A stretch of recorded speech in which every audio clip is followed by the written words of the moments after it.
Hello and welcome to the channel. As always, like the video, and if you enjoyed the story, leave a comment on if you would want more. This fan fiction was not created by me, but in the description there is a link to the fanfic so you can show your support to the creator and read along. Without any more delay, let's dive into the story. On the road between Irantil and Karn. As the remnants of the Riestei's army led by Prince Barbro finally stopped fleeing as night set in, he was seething in rage. Prince Barbro couldn't believe he was defeated by mere goblins. It didn't matter where they came from, who they served, or what equipment they had on. He would forever be remembered as the prince who lost to goblins. The thought made him so enraged he could barely contain his anger. He wanted nothing more than to turn around and kill all of those goblins, ogres, and villagers, but he only had a few hundred men left. If he went to Irantil, he might be able to get more troops to go and finish the job, but everyone might wonder where the rest of his army was. He truly did not want to explain how he lost an army of 5,000 when his only objective was to go to a small farming village. The fact that it wasn't a small farming village anymore did not matter in the slightest. No one would believe him if he told them it now resembled a city instead of a village, or that they had an army of over 5,000 that consisted of humans, ogres, and undead, and countless goblins. Prince Barbro finally dismounted his horse as the remainder of his troops came to a halt. His men were completely exhausted from fleeing the battle. Most of them didn't have horses, so they ran most of the way. It did not take long for his frustrations to boil over, and he began stomping on the ground like a petulant child. Damn it! Damn it! Damn it! Prince Barbro's stomping and screaming didn't seem to calm his rage at all. In fact, it seemed to just make him angrier. He probably would have gone on like that until he was exhausted if a voice from behind him didn't snap him out of his rage-filled moment. He instinctively draws his sword as he turns towards the voice. "Hey there, buddy." Prince Barbro turned to see 6 maids standing there. At first glance, they were all incredibly beautiful, but they were completely out of place in the middle of this field. He wasn't even sure where they came from or how they snuck up on him. It was hard not to ogle at all of them. The prince would have had no qualms about doing it if they were in the city, but the fact that they were in the middle of the plains, with no village around for miles, allowed him to stop himself after only taking in the 6 of them. The redhead in the middle had so much leg showing, it was hard to look anywhere on her but there. The sight of her white stockings drew his attention immediately. The maid with her black hair in a bun and glasses seemed to be the most elegant of them, all with the way she carried herself. The second black-haired maid was almost completely covered up as the first was, but her face was perfection. The blonde maid had the most perfect breasts Prince Barbro had ever laid eyes on, and her very short skirt had him almost drooling. The orange-haired maid was beautiful, short, and slim as well. The eye patch she wore did little to take away from her beauty.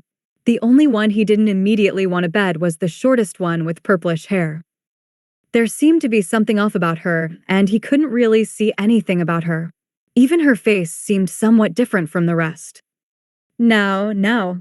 Yuri claps her hands together twice and breaks the prince out of his ogling. "Don't be so informal with our guest yet, Lupus Regina." "Awa but Albedo said." "Exalted Queen Albedo." Yuri corrects her, but Lupus Regina just shrugs her shoulders. "She told me I could call her Albedo." Owie, Yuri chops her on the head to smack some sense into her. "Not when we are on a diplomatic mission, Lupus Regina. There is protocol and etiquette to follow, and you're being a terrible ambassador right now. Can we just get on with this? I'm hungry." Solution chimes in with her opinion, and Yuri can't help but just shake her head. "I see you both need more training. I will have to have a word with Pastonia. It seems my sisters have been slacking off in my absence taking care of Exalted Queen Albedo." "Oh, come on, Yuri. You know we are the best of the best." Lupus Regina is obviously not down with more training. It is a good thing she gets to miss a lot of it being in Karn. She is sure Solution is going to ask to come more if Yuri goes through with what Lupus Regina sees as a threat. "Diplomatic mission? Who exactly are you?" It seemed their confusing conversation had finally gotten Prince Barbaro to do something other than just stare at them. They were all frowning a little at the prince's initial stutter to his question. A true prince would never make such a mistake. It is probably why they were sent to wipe him and his men out. He truly would be useless to the rulers of Nazareth. It was Yuri who answered the prince. She fixed her glasses, gave a polite bow, and addressed him in a way that was fitting for the vice-captain of the Pleiades. I am Yuri Alpha, vice-captain of the Pleiades. This is Lupus Regina, Narbril, CZ, Solution, and Intoma. We are the Pleiades combat maids who serve the rulers of Nazareth. The exalted King Ainz Olgown and our exalted queens Taylar and Albedo Olgown, who now also rule over the Psycho Kingdom. She motioned to each as she said their names and didn't move on until each one had either bowed or curtsied. They may have been sent here to slaughter all these men, but there was no reason not to display proper etiquette beforehand, especially after mentioning they directly served their king and queens. What did you mean you were here for a diplomatic mission? It seemed the prince had focused on what he thought was the most important information Yuri had said. It made the vice-captain frown somewhat at his tone. The fool was about to be slaughtered, and he was acting as if he was in charge of the situation. Before she could answer as a proper diplomat should, Lupus Regina decided she had the best answer. Yuri was just trying to sound all polite. We came here to play with you, Sue. Prince Barbaro smiled at Lupus Regina's words. He couldn't tell if it was because of the thought of him getting to play with them, or if it was the ridiculously sultry voice that Lupus Regina always seemed to use. I suppose getting to have fun with you lot would start to make up for the slight your masters have given the crown. Ew, it seemed Lupus Regina was disgusted by that idea. A weak, pathetic human such as you will never touch this body. The only man who ever will is our wonderful Lord Ainz. All he needs to do is ask. I would love to be the mistress of our exalted rulers. I bet they're wonderful in the sack dash. Yuri Alpha chops Lupus Regina on the head again when she sees her staring off into space, getting lost in her inappropriate thoughts. Yuri would also love the same thing, but this was no place for such a conversation. I apologize for Lupus Regina. It seems all her time away has forced some bad habits into her that I will deal with later. However, her words ring true. You seem to have misunderstood what she meant by that. Oh? And what did she mean by that? Prince Barbaro couldn't fathom her meaning anything else, and he was pissed she called him weak and pathetic.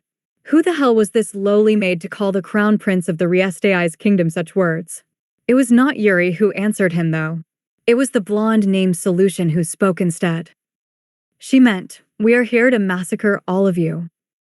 The calm, yet predatory way she had answered his question made him visibly gulp for a moment. Then he remembered their odds. The remainder of his army might be exhausted and mostly asleep, but there were only 6 of them and hundreds of his troops. Even if they could overtake all his men, he was the crown prince. He was much too valuable as a hostage to just kill. Oh yeah? You and what army? Sue, Lupus Regina can't help but giggle. We offered to slaughter your entire army before Henry embarrassed you. What makes you think you and a few hundred exhausted, sleep-deprived, demoralized troops would be any different? Prince Barbaro had essentially reached his boiling point. He was red with anger and maybe a little flushed from Lupus Regina. He had no idea why when she spoke it always seemed sexy.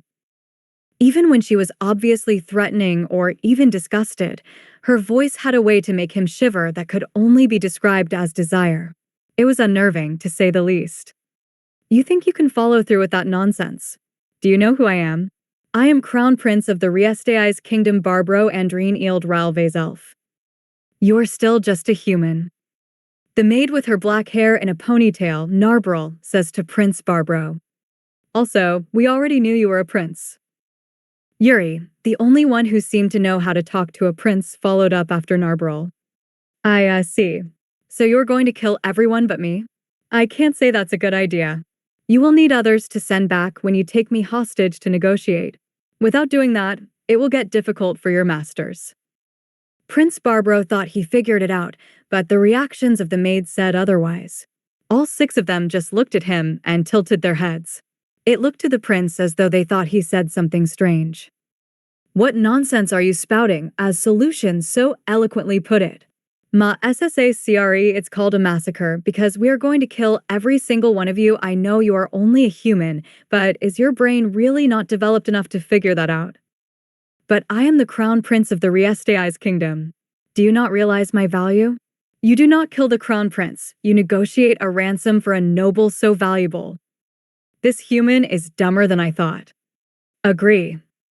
Solution seemed agitated at how dumb the crown prince of a human kingdom could be, and it seemed Cece agreed with her. I wonder if his meat is as young as his brain? And Toma just seemed to be wondering if he would taste like veal. Solution was probably wondering the same thing, but didn't voice it. Now, ladies. Yuri claps again. The prince here was promised to Lupus Regina. Unless, of course, she does not wish to have fun with him. Sorry, sisters, I have a special treat planned for the crown prince here. This is the point Prince Barbaro realized none of this was a jest. The smiles on the maids' faces as Lupus Regina said that were beautiful, happy, and murderous. He knew there was no jest in there anywhere. You are really going to kill me. None of the maids could tell if it was a question, a plea, a statement, or what, but the terror in his eyes made all of them delight the same. You know, I like the way you said that. I think I might be starting to like you. Lupus Regina seemed to enjoy his predicament, and a small flicker of hope could be seen in the eyes of the prince. So, you're not going to. Yuri cut him off for the first time and did not let him finish asking his question. You are not needed in the plans we have for your kingdom, which is why we are here to massacre all of you. Thus, no one can leave here alive. Not even you. I did think about this quite a bit. I was going to deal with you first, but Lupus Regina pauses and puts her fingers on her chin like she is contemplating something. Our exalted rulers wish for us to try and split the kills as evenly as possible. There would be no time to enjoy playing with you, Sue. She draws it out to torment him some more. Solution, if you would please. Before he knew what was happening, the blonde maid was in front of him, and he felt a pinch in his neck. Right after that sensation, he couldn't move anything. It was as though his whole body locked up. He was still gripping his sword in front of him, but could not move a muscle. It wasn't only his muscles that weren't responding. He could only move his eyes around. He couldn't even close his eyelids, and he had no idea what had just happened. Solution gave him the answer, though, just inches from his face. A neurotoxin create for me by the supreme being that created me. He modeled it after a fish from his home world known as a puffer fish.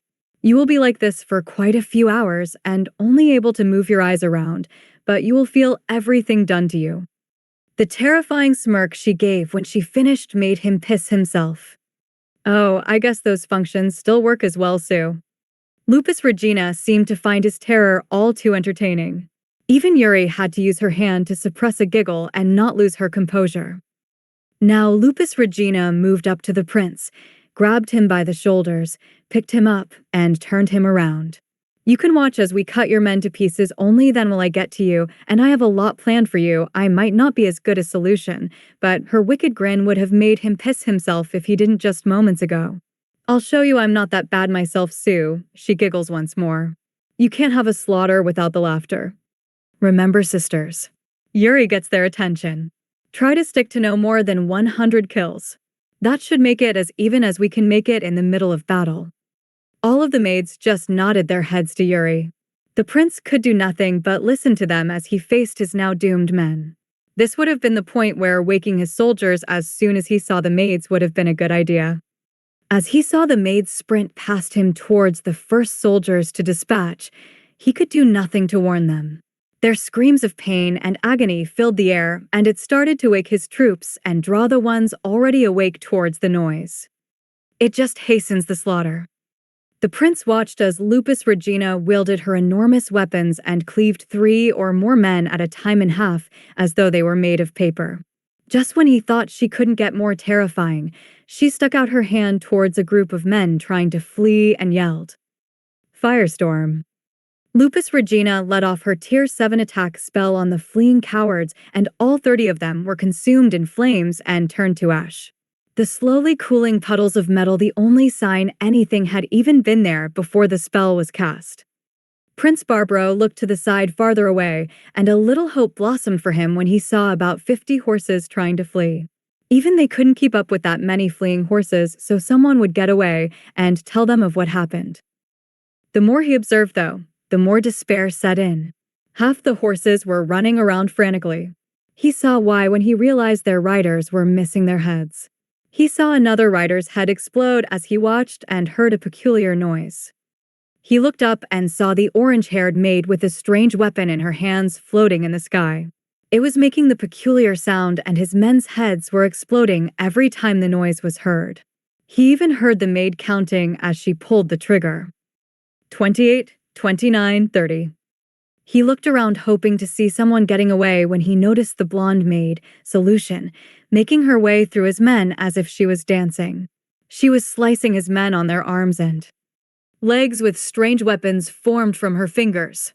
His men would either drop their weapons, fall to their knees, or both. Most of them fell into the last category as the maid was moving so fast it was hard to tell when she cut all 4 of their limbs. His hope was quickly fading as he found the black-haired maid named Yuri. Yuri was easily weaving through the ranks of this so-called army as a trained professional would. She found she didn't even need to use her abilities since their heads were exploding after a single normal blow. So Yuri simply concentrated on her orders and dispatched each enemy as quickly as possible. She needed to get to her count of 100 so she could make sure the others were following orders. Some of them had picked up some bad habits being outside of Nazareth so much, and she would need to train that out of them. Prince Barbaro couldn't watch the brutal display Yuri was putting on, so he tried to look somewhere else. When he did, he wished he hadn't taken his eyes off Yuri. The maid with the purplish hair he was weary of to start with was chewing on the arm of one of his men. She seemed to treat it as a snack and toss it aside when it was nothing but bone. To add to his horror, there was a swarm of bugs devouring a good portion of his men as the maid sliced off a leg to resume her feast of yet another of his fallen soldiers. He could feel the bile in his stomach, but he was too paralyzed to actually throw up, so the taste stuck in his throat and mouth. Prince Barbaro could only look towards the only part of his army that he hadn't observed yet, and he got hopeful once more. About 100 men were fleeing together, and it seemed none of the maids had even noticed them. He lost all hope, though, when he heard another voice above him. Cowardly insects. He looked up to see the maid named Narbril floating above him, looking directly at that group of troops. The prince looked at the group, hoping she could not kill that many men at once when he heard her say, "Maximize magic, whirlwind." Narbril unleashes her Tier 8 air spell on the entire group of fleeing men. A tornado forms right in the center of the group and picks every single one of them up and into its vortex. Prince Barbaro can see his men spinning around inside. He hears their screams and pleas as their limbs start flying out of the tornado. The ground around them gets redder by the second until there are no screams and only a puddle of blood and scattered limbs in the area. The thought of his men being ripped apart piece by pieces in that vortex of death made him realize his fate would be crueler than he ever imagined possible. Narbril seemed unaffected as she just floated there with an emotionless expression.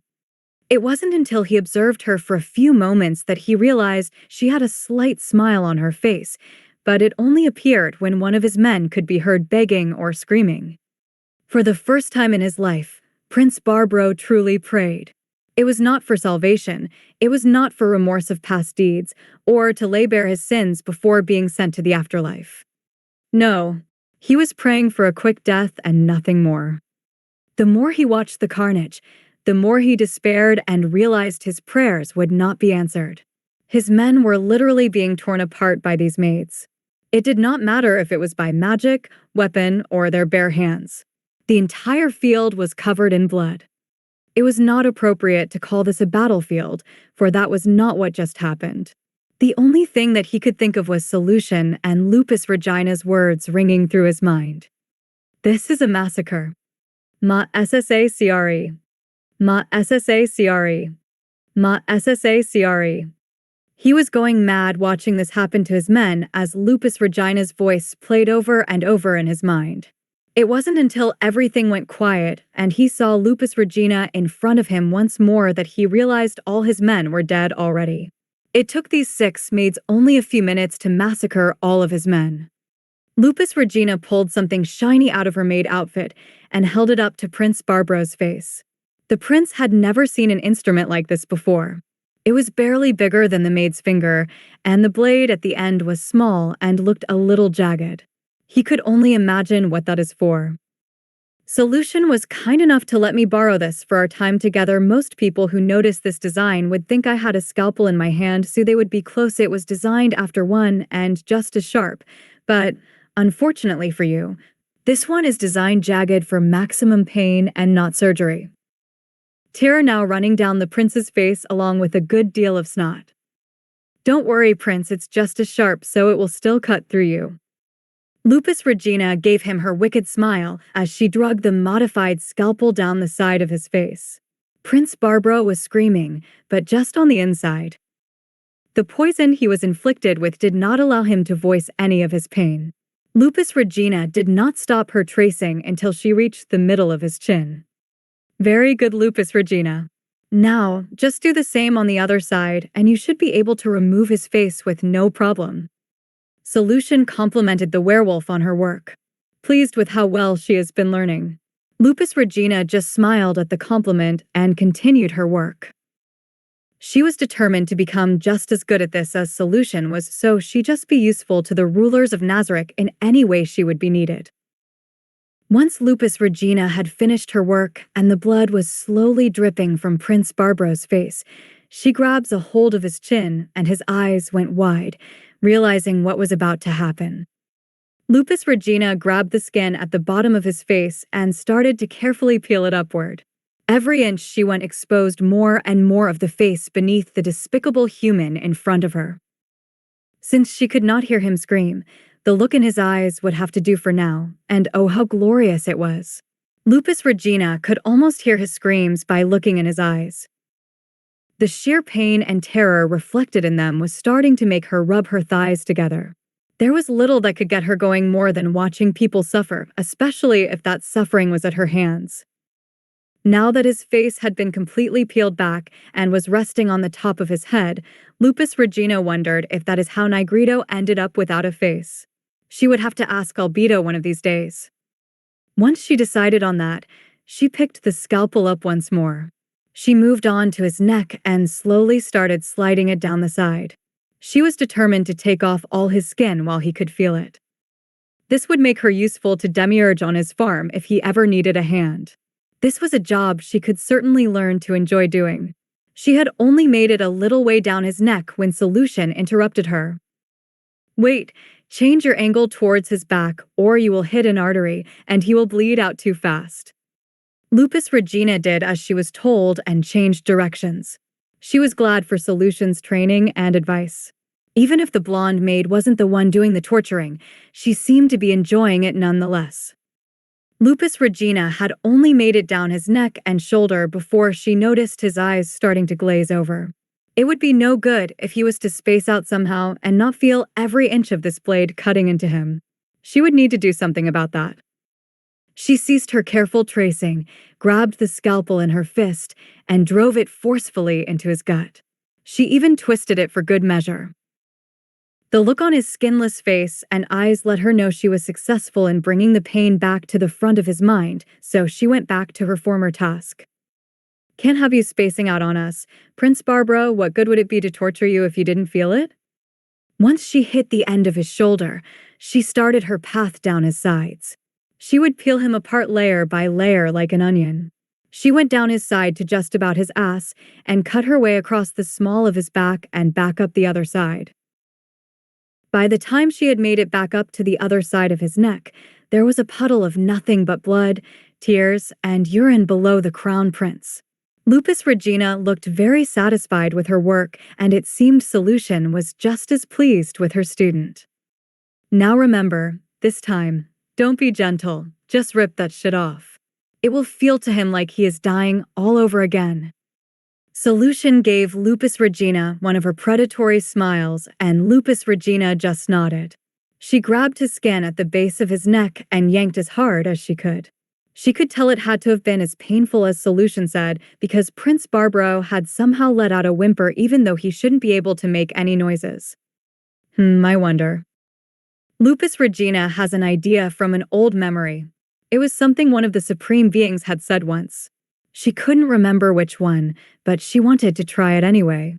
Solution looked perplexed at Lupus Regina when she noticed her stop and reach into her inventory.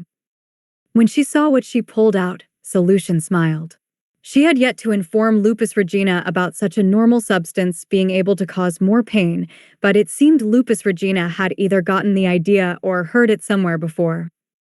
Lupus Regina walked to the front of the prince and looked him straight in the eye as she held up a clear container with white crystals inside. She looked like she was enjoying this way too much. His eyes followed the container as she took the top off and shook it at his face. When the little crystals hit his exposed muscles and tendons, he managed to actually scream a little in pain. It felt like everywhere that crystal hit was on fire, worse than he ever imagined possible. It seems the supreme beings were right. Salt in the wound does make it worse, Sue. Lupus Regina seemed very proud that she had figured that out on her own. Anything new she could learn to bring pain and suffering to others would always brighten up her day. Now, let's try something different. Lupus Regina throws the skin from the prince's back on the ground in front of him and rips his pants off. It was time to try Neuronist's favorite technique to get information out of her chorus. This time, though, the only information Lupus Regina was after was more impossible screams from her playmate. She couldn't help but laugh and hold up her pinky in front of the prince's face once she had actually removed his pants. Why you thought, you thought, you could please even one of us with that. She can't help but point at it. She would have a better time using her own fingers if that was all this prince was packing. How did he think he would please all 6 of them? Surely he knew that wouldn't please even a virgin. The thought made her bust out laughing. Even Solution couldn't help but laugh. Once Lupus Regina had her fun at the prince's expense. She held up a long silver instrument that looked like it contained a spiked ball at the end. She never explained what she was going to do with that. She just thrust it into his dick, and he let out another whimper along with more tears as she twisted it inside his manhood. She yanked it out with just as much force as she thrust it into him, and her face showed the elation she felt as she heard his whimpers of pain. Lupus Regina couldn't help it. She shoved it right back in and twisted again. She was rewarded with another whimper that almost actually sounded like a scream. She yanked the instrument out again. It would be nice to hear him make his impossible screams some more, but doing the same torture technique to obtain her screams would get boring. Lupus Regina decided on a new approach. She got inches from his face and her tone changed to soft and seductive instead of predatory and murderous. My poor prince, I have been awfully rough with you. I know what you need, some pleasure before more pain. I'll show you how a member of the Pleiades beat someone off to relieve you a bit, my prince. Her smile was so sexy. The prince believed her for a few moments. He truly believed, after all she had already done, that she was going to at least give him a little pleasure. Instead of going for his manhood, though, she grabbed his wrist and lifted his arm out beside him. She grabbed a knife from her belt and cut his arm off at the shoulder, right where she stopped scalping him to remove his back skin. He felt the pain shoot through his entire body as her knife sliced through his skin. He let out another whimper, but before the pain could truly set in, Lupus Regina put a hand on his shoulder and said, "Close wound." Prince Barbaro's bleeding stump of a shoulder immediately formed new skin and stopped bleeding. The pain was still there, but he would not be dying of blood loss anytime soon. Lupus Regina just smirked at him as she spread his legs a little farther apart. She grabbed his severed arm by the wrist and swung it upward into his crotch. A sickening crunch could be heard as his severed arm impacted his manhood, and it even made Yuri flinch. "Oh my, seems one of your testicles exploded. I bet that didn't feel good, Sue." Lupus Regina taunted him one more time before reeling back and hitting him in the crotch with his severed arm once more. The sickening crunch continued as she beat his crotch with his severed arm. None on the field witnessed this, but Ainz had to look away from the screen. The next one was definitely his other testicle exploding, but no one was sure what the other ones were from. More than likely, it was the bones in his hips and arms that were being crushed against one another as she beat him with his own arm. After Lupus Regina had beaten him enough to her liking with his own arm, and his manhood was just a dangling mess hanging between his crotch, she tossed his arm aside and picked up his back skin from the ground. She began slowly shoving the skin down his throat as she said, "I hope you liked my hand job, Sunao, since I would never to such a lowly human it is you that has to swallow since you are finished." That sadistic smile never left her face as she stuffed his mouth full of his own skin. She made sure to leave a little room so he could breathe a bit. It wouldn't be good if he suffocated or passed out before she could have some more fun. Once she had put enough skin in his mouth and it was hanging down his chest like a bib, she grabbed her next instrument. If you were thinking it would be some modified surgical tool, you would only be half right. Lupus Regina pulled out a rusty saw. She said nothing after she showed Prince Barbaro her next tool. Lupus Regina simply crouched down, put the saw to his ankle, and began to saw. Prince Barbaro's blood was flying everywhere along with chunks of his skin as Lupus Regina sawed his foot off with a dull, rusty saw. When she was just about to break through the bone, she stopped and stood up. "So I never knew human royalty could be so fun. I underestimated you, Prince Barbaro." Then she started on his other ankle. The process was the same. She needed to use a lot of force to get through his skin, muscles, and bone since the saw was so dull, but she persevered nonetheless. Once she almost got through that ankle, she stopped again. She stood to the side of the prince and whispered in his ear, "Why don't you rest for a bit?" Lupus Regina then swept her leg at both of his ankles and they snapped off. His feet stayed in place, but the rest of his body planted into the ground, face first.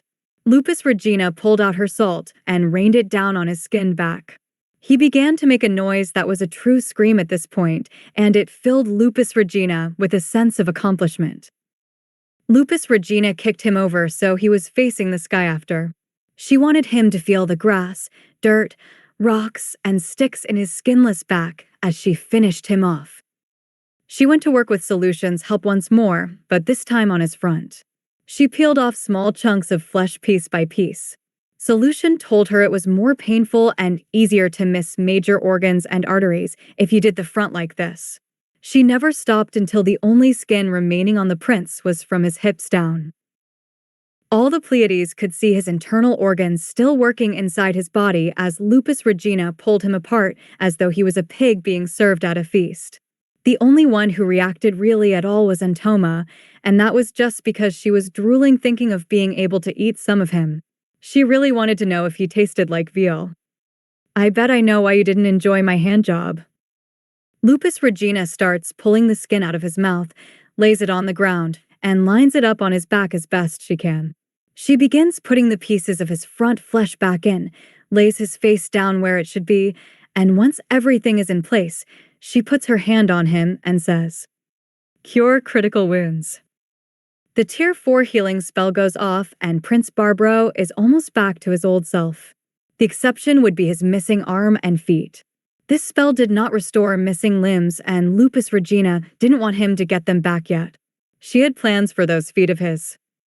"You didn't like it because you must have a foot fetish." Lupus Regina picks up one of his feet, still planted on the ground. "That has to be it. I know you will enjoy this."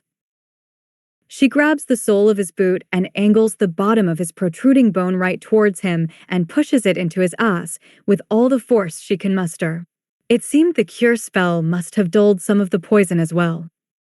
She came to that conclusion when the prince cried out like a baby as his broken, jagged, sharp bone penetrated his ass, and he started bleeding all over the ground once more.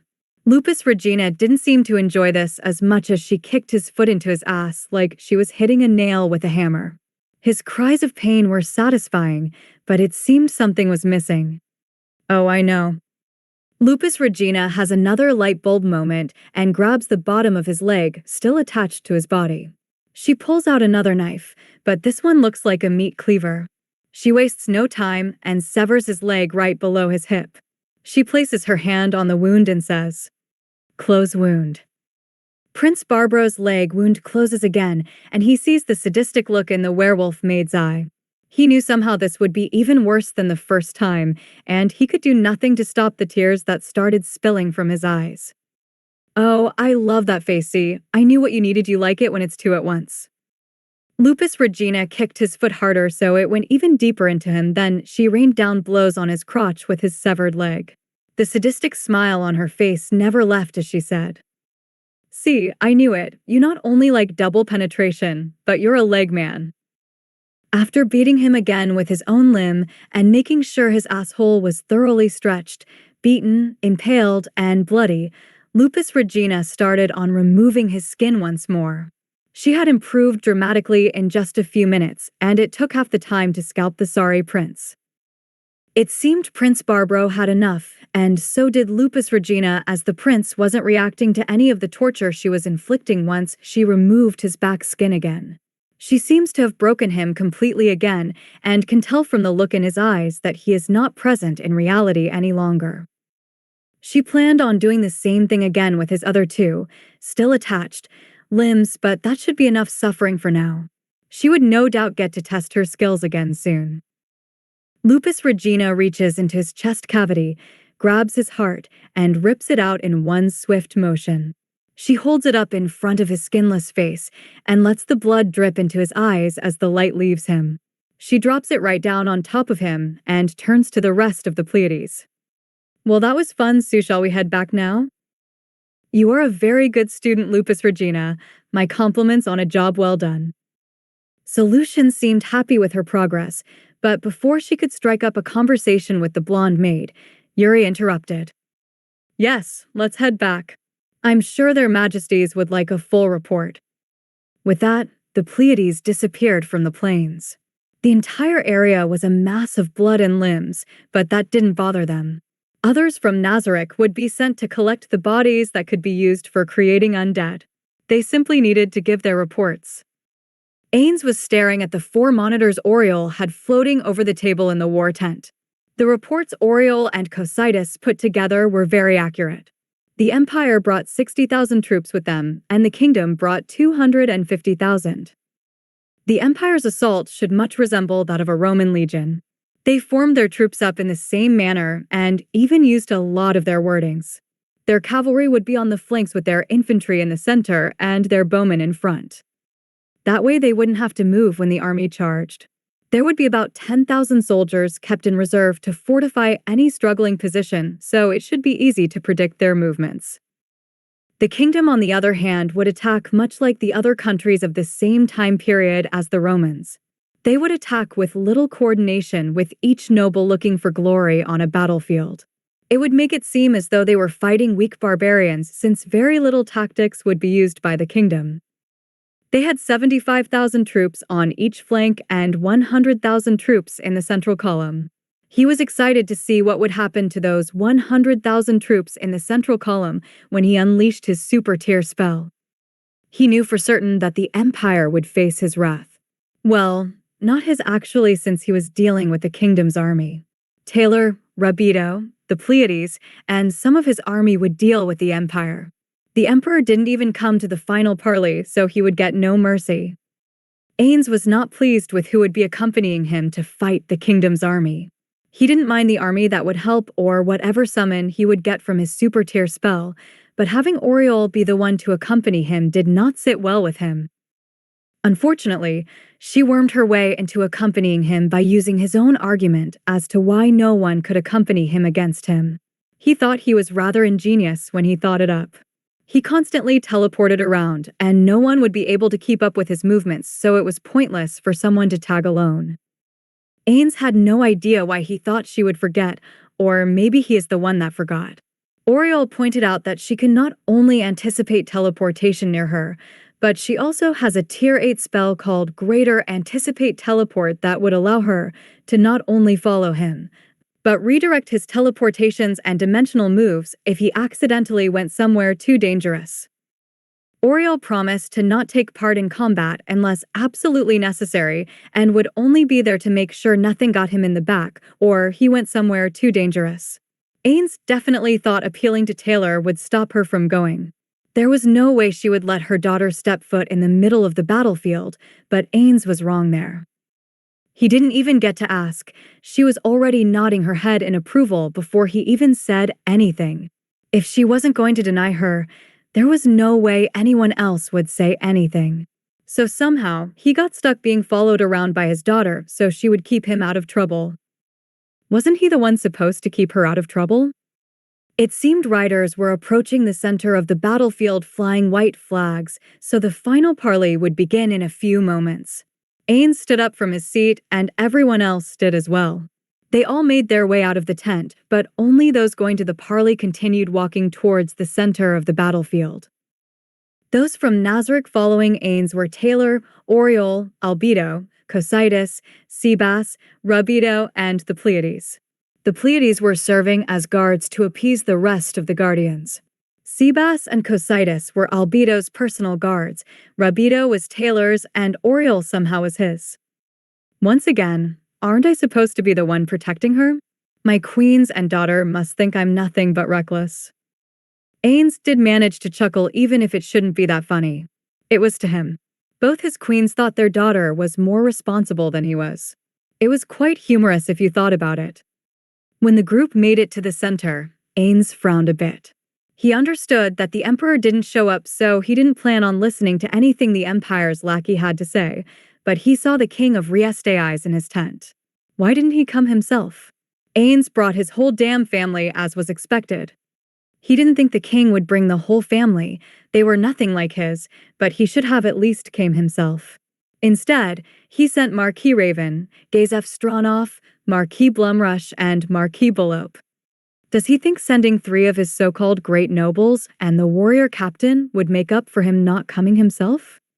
Ainz is now more pissed than anything. He even brought a pregnant Albedo to this damn parley, and that week, Lazy King couldn't drag his old bones a few hundred meters out to meet him? No fucking way was this going to fly. All right then, show of force it is. But as soon as all 3 parties met in the middle, and before Ainz could voice his displeasure, Oriel's voice cut through the air. Father. She turns to him. May I handle this? Negotiation. Ainz wants to say yes immediately. Oriel still seems set on never inheriting Nazarick, and he was hoping she would change her mind. She was perfect for it, but had no interest in it. He wanted just to say yes, because he knew he would love how she handled it and pointed out repeatedly as to why she should rule Nazarick one day. On the other hand, if he just relinquished power that easily, these other nobles may see it as some form of weakness he has for his daughter. He did honestly, but it was best they didn't know that. Ainz is pretty sure he has never said no to Oriel, or said no for very long would be more accurate. Is there a reason you wish to head up these negotiations, daughter? Ainz didn't miss all of the Empire and Kingdom's representatives' eyes widen when they realized this was the daughter of Ainzel Gown. It probably threw them for a loop considering he was a fallen angel and his queens were an angel and a succubus respectively. Oriel looked human, and she technically was. Immortal human was still a human. Not that anyone exists to match your station, father, but neither of the rulers showed up for these negotiations, so there is no reason for you or either of my mothers to speak. While I believe being a princess is too much for what has arrived to parley, I know you respect the warrior Captain Gazef Stronov, so I will also do the same and speak to him as a princess of Nazarick and the Psycho Kingdom. In all honesty, Ainz wanted to hug Oriel right then and there. He knew he should let her choose her own path, but he really wanted her to take over Nazarick. She was brilliant all the time. Not only did she point out to the others why him handing the reins to her was not a weakness on his part, but a slight on who showed up. She even managed to lessen the slight of the kingdom by saying she respected the warrior captain as he did, but also slight the nobles again because he was a commoner. He wanted to clap at her performance. It was spectacular. Very well, Oriel. I will let you handle this how you see fit. Thank you, father. Oriel beamed a smile at Ainz, then turned towards the delegates gathered. Her smile was gone by the time they saw her face, and only a serious look, almost a frown, was on her face before she addressed them. She gave a slight bow and began. Greetings, I am Princess Oriel, daughter of exalted King Ainz Gown, exalted Queen Taylar Gown, and adopted daughter of exalted Queen Albedo Olgaun. We are pleased to see you here for this parley as delegates Warrior Captain Gazef Stronov, General Nimble, Climb, General Kazin, Marquis Raven, Marquis. As Oriel greeted each delegate by name, much to the surprise of most of them, Ainz leaned toward Taylar and started whispering. She even managed to slight all the nobles by greeting the commoners first, just to piss them off more because their monarchs didn't show up. Can she please take over for us now? To Taylar, it honestly sounded as if Ainz was begging for permission to force her into it. The look on his face said otherwise, though. He just looked proud. I certainly wish she would reconsider. She'd be better at it than us. Taylar tried not to giggle at their exchange, but she couldn't help it. Watching a girl who looked no older than 16 politely, yet scoldingly, greet men 2 or 3 times her age, like she owned the place, was quite amusing. I don't know. The Queen of Order Albedo seems to be made to run a country. I'm sure together they would be unstoppable. We could just retire. I wouldn't mind spending the rest of my days making and raising children. Ainz couldn't help the playful smirk he sent towards Albedo. He knew she could hear what they were saying as well. Albedo didn't seem to mind the idea. She just smiled back at him and added a playful wink. It seemed playtime was over though because Oriel's voice got serious again. Now, before we begin, there is 2 people that still need to join us. After Oriel said that, she simply pointed to the open space in the middle of the 3 delegations. No one knew why, but that is because they can't sense the magic of a silent spell going off near them. Silent, twin magic, forced teleportation. A gold lounge chair with red cushions appears in the left side of the clearing. Sitting atop the chair was the Emperor of the Baharuth Empire. He was looking up at the sky about to eat a grape, but stopped when he realized he could see the sky and turned toward Oriel. In the right side of the clearing appeared a wooden throne with gems in it. King Ramposa III sat upon this throne staring directly into the eyes of Oriel. Neither monarch had any idea how they appeared in the center of the parley they were just observing. It was especially unnerving to Emperor Jerknev. He was just in the Empire, thousands of miles away, protected by Flutter Paradine's magic, but that didn't seem to make any difference. Neither got to say a word as Oriel continued. You both have disrespected and threatened my mother and father too much, and this latest slight is my final straw. She glares at the both of them, and their mouths clamp shut at what they were about to say. The entire royal family of our kingdom shows up to this parley, even pregnant Mother Albedo, one my father shouldn't have granted you due to your disrespect of his generous proposals, and you send lackeys in your stead? Who are you calling? Silent telekinesis. Marquis Blumrush starts to interrupt Oriel, but she just points her finger at him and begins raising it higher in the air.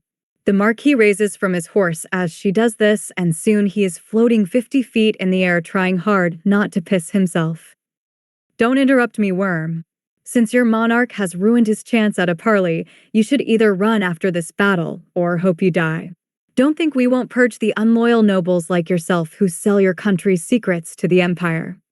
Marquis Bullope can't help but chuckle at Blumrush finally being exposed with no consequences for any in the noble faction. He isn't laughing for very long as he feels a glare and a lot of killing intent directed at him. It takes all he is not to release his bowels on the spot. What are you laughing at, Marquis Bullope? You think we don't know you do the same thing for the slain theocracy? The man turns pale white at the accusation, wondering how in the world this little girl knew that. My father offers to protect part of your kingdom, which is actually his, but he generously lets you keep most of it. Because you can't protect them yourselves. You have a weak king and corrupt nobles who care for no one but themselves. He even saved your beloved warrior captain, and you disrespect him at every turn. Oriel turns to the Emperor, points at him, and continues her lecture.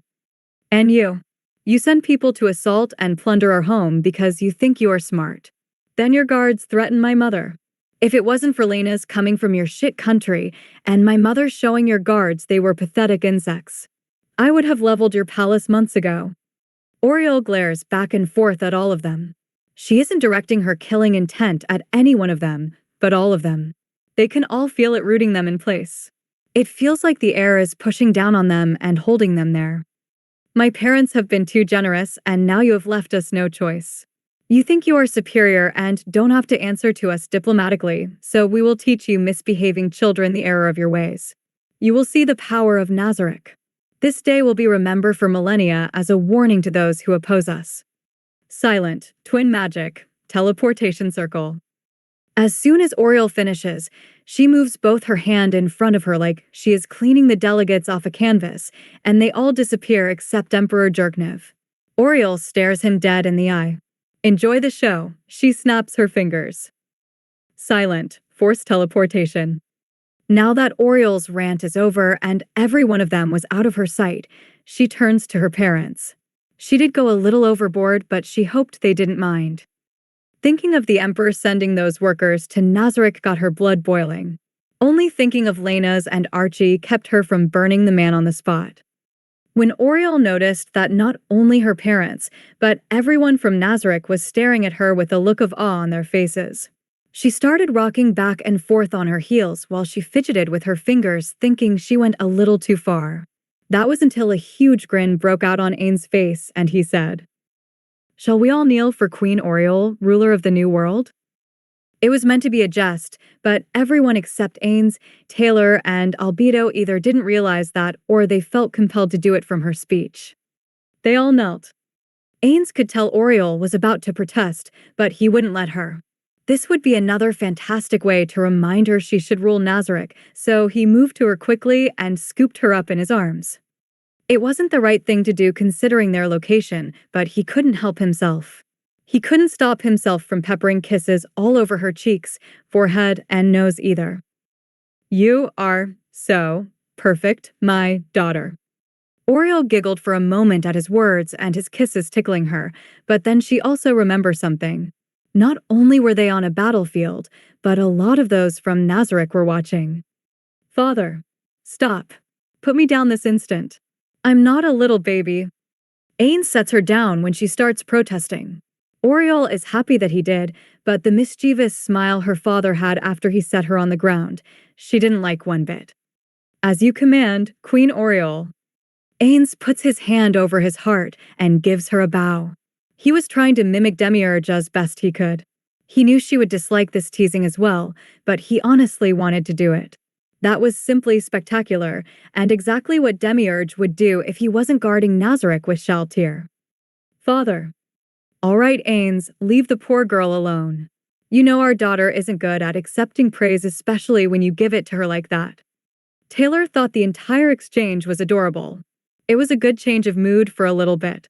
The mood on these plains was about to get brutal, dark, terrifying, and awe-inducing. "Let's get this over with." Ainz said that more as a fact and nothing else. It did not bother him in the slightest that he was about to kill over 100,000 people himself. As Oriel said, misbehaving children needed to be taught a lesson, and this seemed to be the only lesson they understood. Ainz starts making his way back toward the camp with Albedo, Seabass, and Cositus, but doesn't get more than halfway back when he points at the crest of the hill. A tall, black throne appears from nowhere, and he leads Albedo to her seat. Aura and Mare are already there with the pillows for Albedo. He makes sure she is comfortable and has a good view, then turns to her guards. "Seabass, Cositus, you know your orders. Nothing gets within 3 feet of her. I don't care if it is a fly, nothing. As you command, Lord Ainz." Both of the guardians give him a bow, and he turns to Aura and Mare.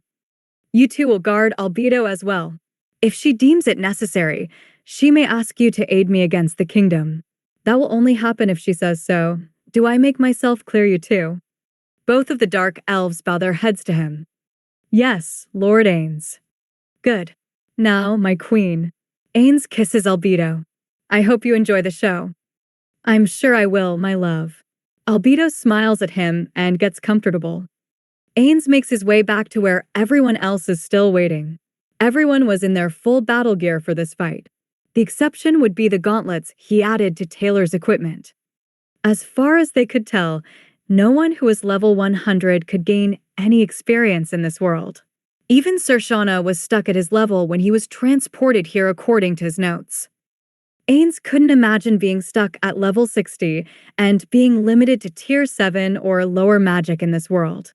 It would still be possible to take it over, but he would need all of Nazarick for it, and fighting the Dragon Lords and Elf King would be a nightmare.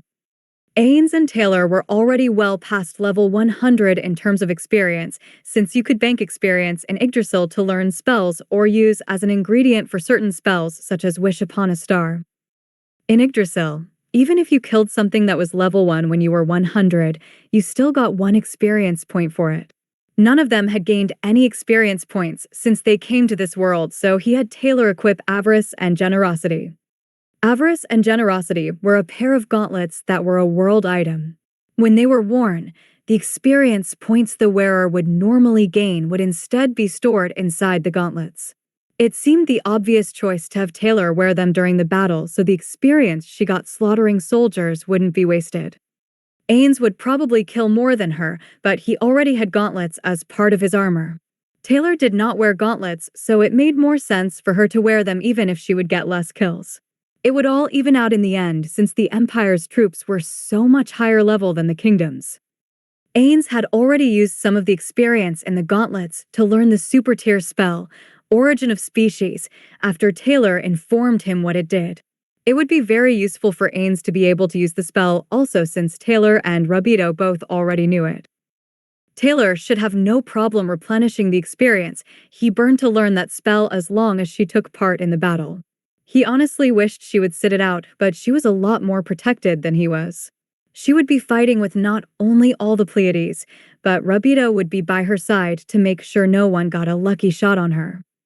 He finally made his way to the center, and everyone looked at him expectantly. He wasn't sure if they wanted a speech or something, but that wasn't going to happen. Ainz was just going to remind them what to do when he started his super tier spell. Remember, everyone. We will finally know for certain if there is a player from Yggdrasil in the kingdom or Empire's army when I start casting my super tier spell. Make sure you are on alert for anything coming towards me when I do. If no one tries to interrupt me, I'll use a casting timer to activate my super tier spell. It should serve as the perfect distraction for the army to get into position while everyone is watching my spell go off. Is everyone ready? Ainz looks at everyone and they all nod their heads. Taylar makes her way to him and gives him one last kiss before facing towards the Empire's troops along with everyone else except Oriel. She would be with Ainz against the kingdom and would be watching for a player from their side. General Nimble and General Kazin were both very concerned with the battle that was about to happen. Both of them had knowledge of magic since they needed it for commanding troops, but neither could comprehend the magic the princess was using at that parley, if it could be called that. They were both aware of teleportation magic since Flutter Paradigm could use it, but neither had ever seen someone forcibly teleport someone from thousands of miles away. The princess had even sent all of them back to where they came from when she was done scolding them. Neither were completely sure she was actually casting spells. The magic circle that normally appeared when a spell was cast never actually happened. She never said anything when casting either, she was just pointing with her fingers. They only came to that conclusion because there was no other explanation. Neither wanted to contemplate what it would mean if the princess could do that naturally. They couldn't even fathom what tier of magic that would have to be, and that wasn't even the king or one of his queens doing it, it was his daughter. The thought of how powerful the king must be made them tremble and contemplate retreating back to the Empire. Do you think we would be executed for retreating now? General Kazin could tell General Nimble tried to say that in jest. He failed completely, and it was obvious the man wanted to know the answer to the question. Fleeing a battlefield before the battle begins would certainly be treason and grounds for execution. General Nimble just slumped his shoulders. He knew that was the answer, but hoped General Kazin would have a different thought after what they just witnessed. Even the Emperor had seen their power. He thought maybe he would understand, but General Kazin apparently wasn't done. However, Kazin looked at Nimble. I believe His Majesty might forgive us this time. He did witness their power firsthand. General Kazin trailed off as he looked up in the sky above him. All thoughts of retreat were pushed away as he saw Flutter Paradigm appear in the sky just in front of his troops. The troops seemed to have noticed as well, and a collective cheer went up for the triple magic caster of the Empire. They all quieted down rather quickly when they noticed a bright light from the center of the battlefield. There were white and blue magic runes circling around the exalted king of the Psycho Kingdom, Ainz. Even Flutter slowly descended to the ground in front of them, completely transfixed by the magic runes spinning rapidly around Ainz. None of them could see, since his back was to them, but Flutter Paradine was crying. Flutter was awestruck at witnessing such powerful magic for a second time. He couldn't do anything but stare and cry. General Nimble remembered what those runes did last time he saw them. His only solace was in the fact that Ainz was facing toward the kingdom's army and not his. He still wasn't going to take any chances when he started to give the order to retreat. Sound the red. Nimble never got to finish as the runes shattered, and Ainz voice could be heard all over the battlefield. The war tent of King Ramposa III was much more crowded than it should be at the moment. Not only was the king sent back by Princess Oriel, but so was everyone else who was out there with them. All the men he sent to parley were in the tent, and they were still on their horses. They had no idea how the princess had sent them all away with a simple swipe of her hand. Gazef had told them of how powerful Ainz was, but none knew that his daughter, and most likely his queen's, was just as powerful. It made them all doubt that this war would end well for the Riestei's kingdom. They hadn't even had time to fully process that Marquis Blumrush was a spy for the Empire and Marquis Bullope was a spy for the slain theocracy. Marquis Raven knew all about Marquis Blumrush, but didn't want to out him and shift the balance of power too much to the noble faction. The news about Marquis Bullope was a surprise. He knew the man was ambitious, but didn't think he'd stoop to the level of working with the slain theocracy. Then again, the princess could have made it all up so they would fight amongst themselves. What are we all doing standing around like idiots in this tent for?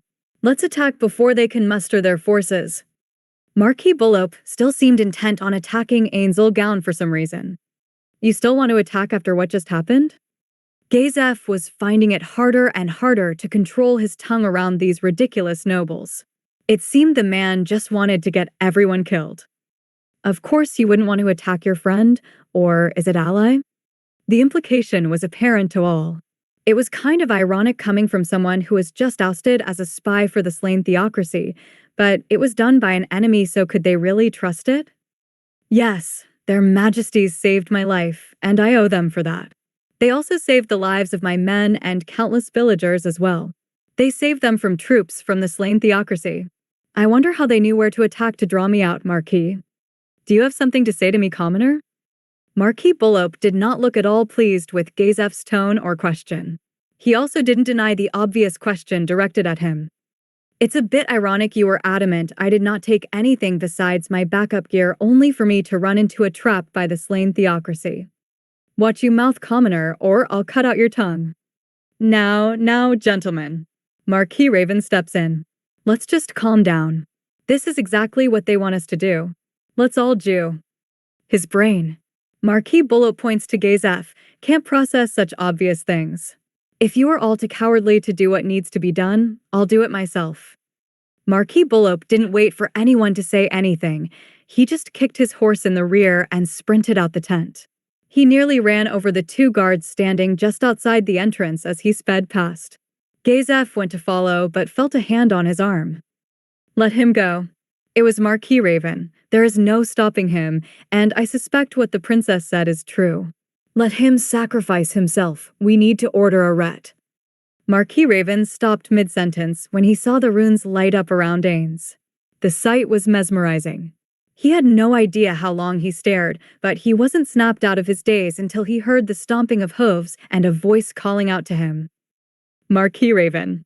He looked up to see his personal security force of ex-adventurers there on their horses. Something terrible is about to happen. We must flee at once, sir. Marquis Raven was about to agree wholeheartedly, but before he could get the words out, the rune shattered, and he knew it was too late to run. Ainz activated his super-tier spell and scanned the kingdom's army with Oriel. Taylar did the same with Albedo and the Pleiades on the Empire's side. They scanned for almost a full minute before Ainz decided there were no players on either side. He had a pretty good idea this was already the case, but it was good to always be sure of your conclusions. Now, there was no reason for him to wait any longer. It was time to see what this super tier spell did in this world. He was shaking with excitement, wondering what he would summon. It seems there are no other players. Ainz looks at the hourglass in his hand. Let the festival of destruction begin. Ainz crushes the hourglass and the runes shatter. He holds his arms out towards the kingdom's army and everyone hears. I offer these tributes to the shadow of death. Grant me a minion worthy of their sacrifice. Necromantic singularity. The Empire's soldiers see it before they hear it, and the kingdom's soldiers hear it before they see it. Those from Nazarick already know where to look to observe the effects of the spell, since there was no need to worry about another player now. In the sky above the central column of the kingdom's army, a 30-foot diameter ring of crimson lightning crackled above. The crimson lightning seemed to be covered in a black aura that made it look even more sinister. To add to the terror-inducing sight, two pitch-black skeletal hands reached out of the portal and grabbed either side of it. The bones were so black, it was hard to say they were solid, but that was the best way to describe it. In an instant, the hands darted away from each other, and the portal expanded to encompass the entirety of the center column. A black fog began to seep out of the portal down towards the staring soldiers. When the fog reached halfway to the ground, all the soldiers in the center column began to feel something drawing their very being up toward the portal. None could move, and it felt as though they were struggling just to keep their feet on the ground. A white light began to ooze out of every soldier's mouth and eyes. It was drawn straight up toward the portal and awaiting fog.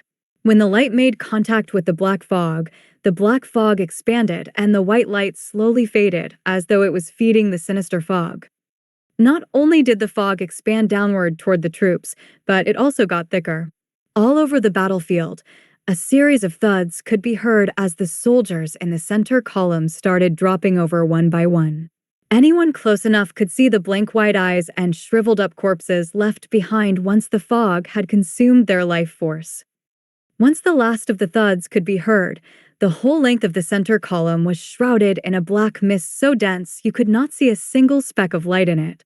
The crackling of the lightning grew louder, and everyone felt something pulling them towards the mist.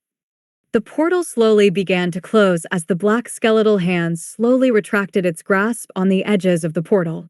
As the portal closed, the mist retreated toward the center of the portal, and the center column was slowly revealed. Body after body was revealed to all, and it looked like a dug-up graveyard from a battle fought long ago. No one would believe someone if they said these men died mere moments ago from the state of their bodies. It was hard to even call them men anymore. Their bodies were in such bad shape. Every soldier in the Empire and Kingdom's armies watched the scene transfixed in both horror and awe. When the portal had finally closed, that is when the true horror started. The fog had condensed itself down into a creature. It was nearly impossible to tell what kind of creature it was, for it did not have many defining characteristics. It seemed to be wearing a cloak that covered most of its appearance.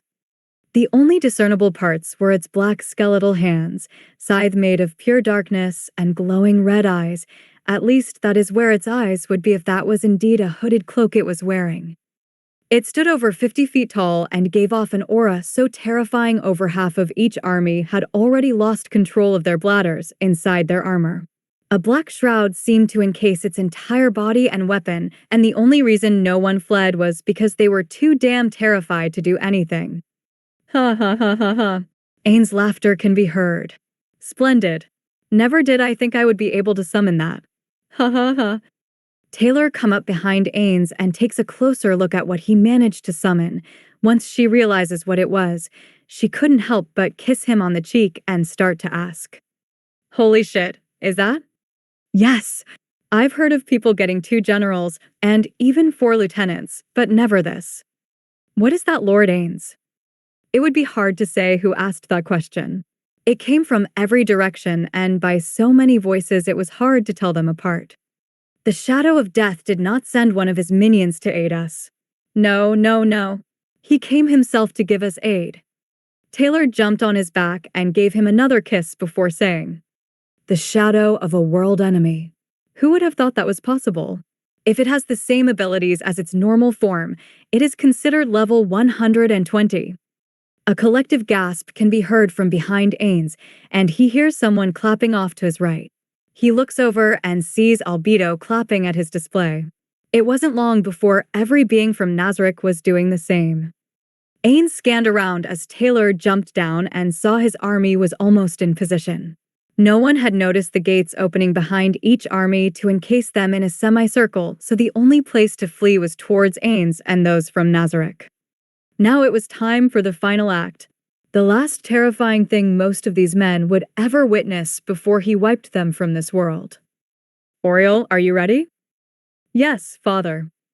As soon as Oriel replied, Ainz and Oriel vanished from the middle of the battlefield and appeared right next to the shadow of death.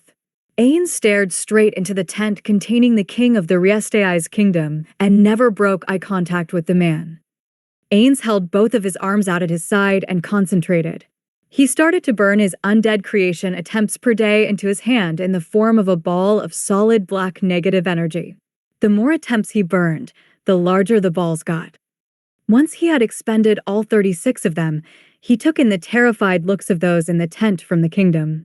He smirked a little at the king before he slammed his palms into the ground and yelled out, "Create mid-tier undead army."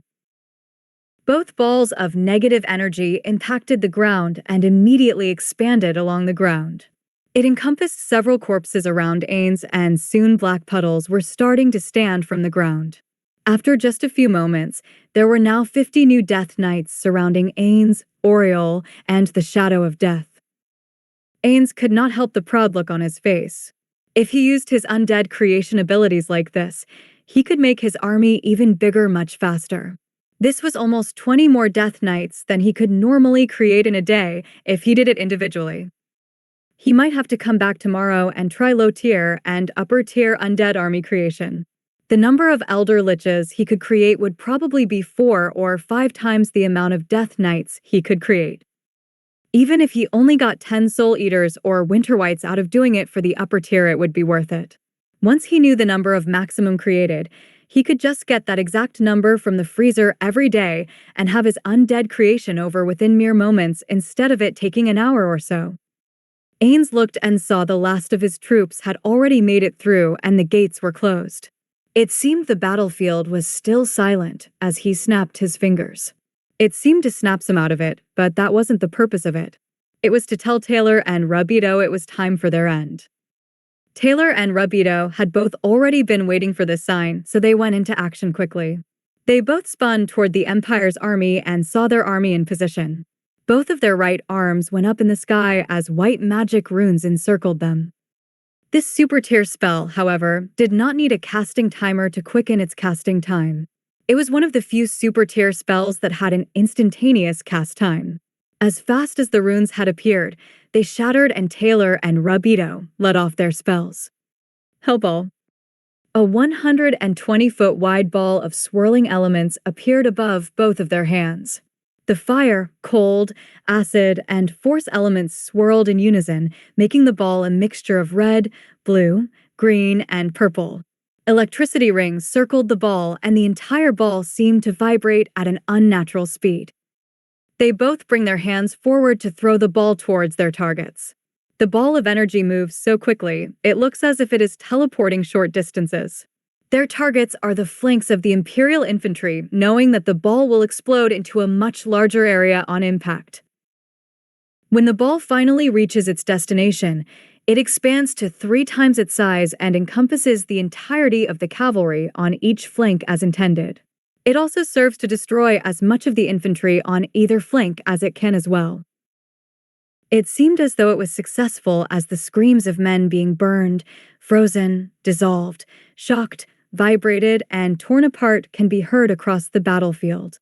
True fear finally took hold of all the troops of each army, and both sides' generals started to order a retreat. You deal with the others. The Emperor sent me to deal with Ainz. Flutter tried to give some semblance of an order, but everyone ignored everything he said. It was either that, or they truly didn't hear him. He could understand that even he was terrified, and the supreme god of magic who just cast that spell was his master.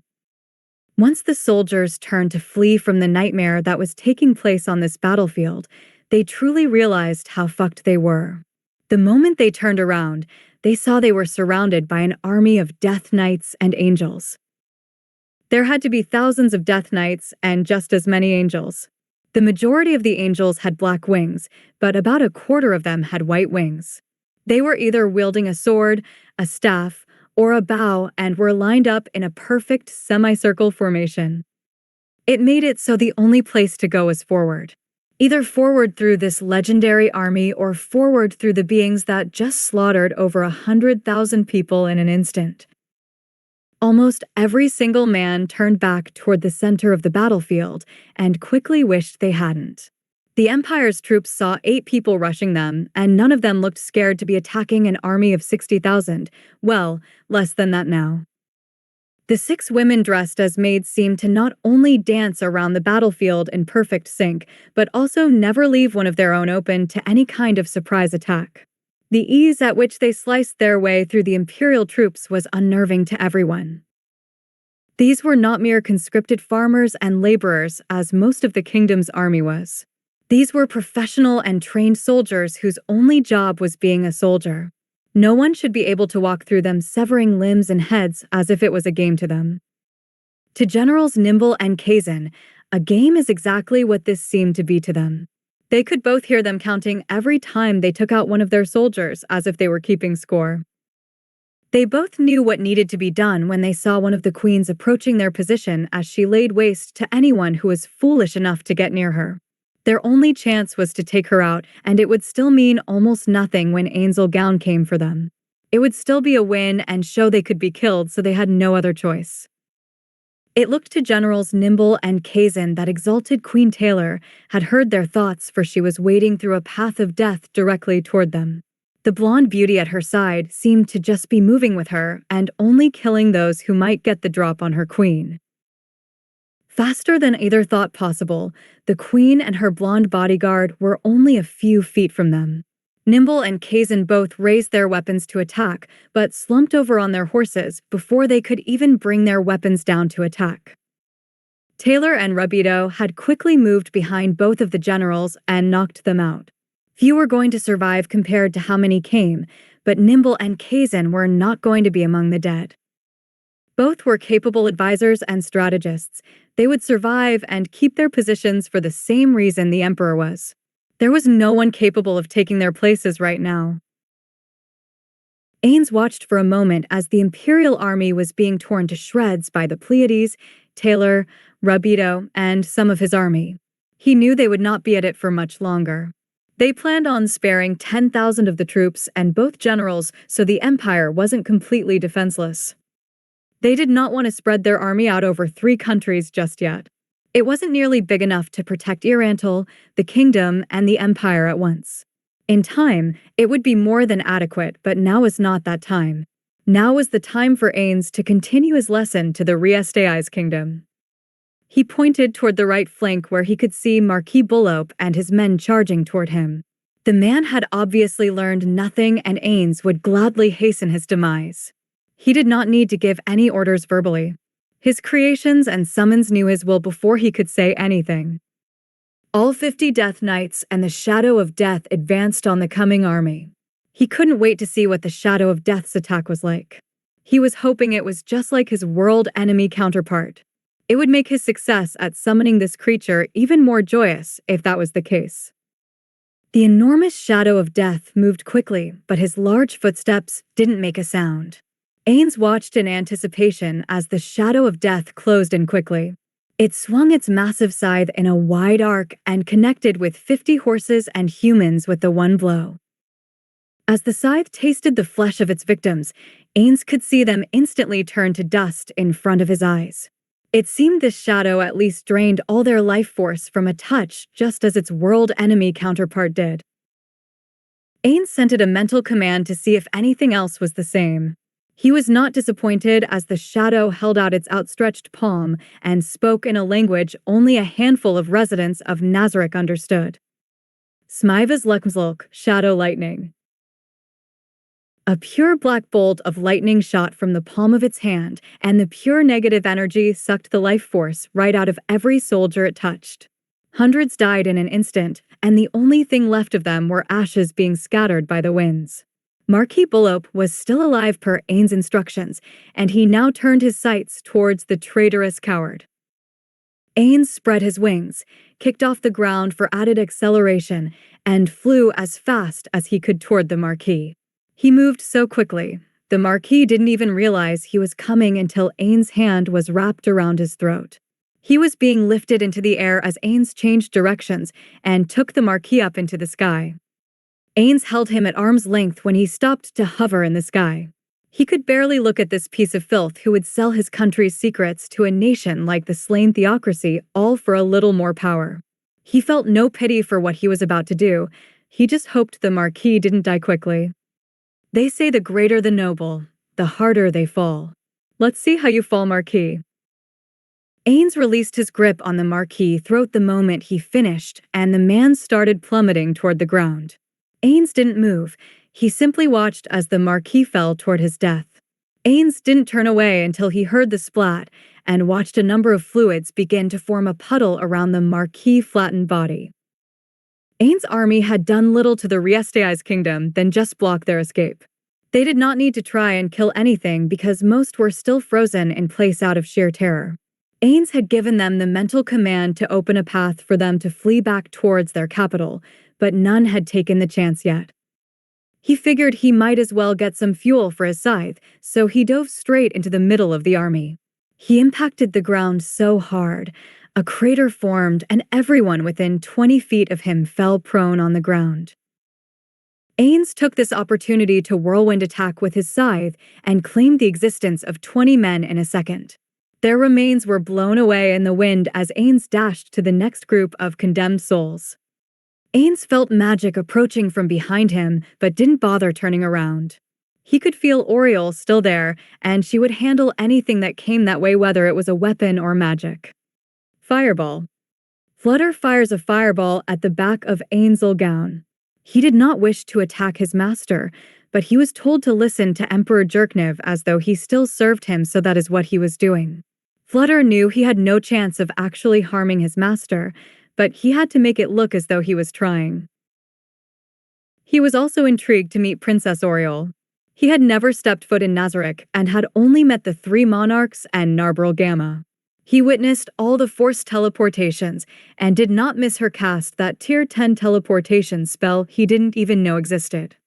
He was truly in awe of the daughter of the god and goddess of magic. He hoped she would speak with him about magic one day. She seemed to possess a lot of spells he had no clue about. The one she just used on his fireball was a prime example of that. Magic reflection. Flutter had to dodge to the side while floating in the air as his spell was directed right back at him. He had never seen that spell, and judging from the magic power she used, it was only a tier 4 or 5 spell. He had to see what it could reflect, and this would make it seem like he was going all out for Emperor Jerkniv. Interesting, Your Majesty. I wonder what tier of magic that handy shield of yours can reflect. Grand Fireball. Flutter fires off a tier 4 spell instead of a tier 3, but it doesn't seem to matter. He needs to dodge to the side once more to avoid his own spell as Oriel reflects it right back at him. Magic reflection. Ball lightning. Magic reflection.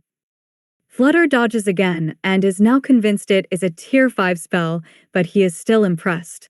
He didn't think it was possible to reflect his tier 5 attack spell with a tier 5 defensive spell. You normally needed a spell 1 tier higher for it to work like that. Impressive, Your Majesty. I should have known you would have magic that could reflect the same tier, but since I know that is tier 5, what can you do against a tier 6 attack spell? Disintegration. Flutter watches in anticipation as the pale green beam shoots towards Oriel. He knows she can't use that same spell and can't wait to see what spell she does use. The smirk Oriel sends him as she holds up her hand unnerves him a bit. Oriel was contemplating truly fucking with Flutter Paradigm. It was true you couldn't reflect a tier 6 spell with a tier 5, but that didn't mean she couldn't heighten that tier 5 spell to a tier 6. She decided to show Flutter something new since he was following orders so well. She knew the Emperor was still watching, and he had to appear on their side still. She could sense Flutter scrying magic still in the area, so it meant he cast it on an object. She could also sense the 1,000-mile astrologer, who they were letting watch this time. They were letting her see the entire battlefield except for Albedo. The 1,000-mile astrologer would be dealt with soon enough. There was no need to think about her yet. Spell absorption. The pale green beam was absorbed right into her palm, and her smirk turned into a wide grin as she took in Flutter's flabbergasted expression. The old man could hardly believe his eyes. What did you do? I absorbed your spell.